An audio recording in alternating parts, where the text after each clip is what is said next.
போதையில புத்தி மாறி பெண்கள் கற்பழிக்கிறானுங்க. காம வெறியில சுத்துறானுங்க. எந்த மூலையில போனாலும் கஞ்சாக்கு குறையே இல்லாம தான் இருக்குது. பெண்கள் பாவம் எங்குமே ஒரு பாதுகாப்பு இல்லாம அவலதான் இருக்குது. அப்படியே அத திசை திருப்புறதுக்கு அவங்களுடைய டிபார்ட்மெண்ட்ஸ் அந்த எல்லாத்தையும் ஸ்டாலின் கையில தான் இருக்குது. அவரே அந்த பவர வச்சுக்கிட்டு ஒண்ணுமே பண்ண மாட்றாரு. எதுக்காக ஒரு முதலமைச்சர் காவல்துறைய தன்னுடைய கட்டுக்கோப்புல வச்சிருக்காங்க. சட்ட ஒழுங்கு சீரா இருக்கணும். எல்லாம் அவருடைய நேரடி பார்வையில இருக்கணும்னு தான் வச்சிருக்காங்க. அப்படி இருந்தும் ஒண்ணுமே இல்லையே.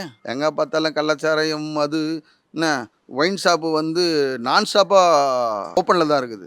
புரியுதுங்களா? எந்த மூலையில போனாலும் கஞ்சாக்கு குறையே இல்லாம தான் இருக்குது. இந்த போதைகள் எல்லாம் சாப்பிட்டு என்ன பண்றானுங்க? இளைஞர் சமுதாயம் போதையில புத்தி மாறி பெண்கள் கற்பழிக்கிறானுங்க. காம வெறியில சுத்துறானுங்க. சரிங்களா?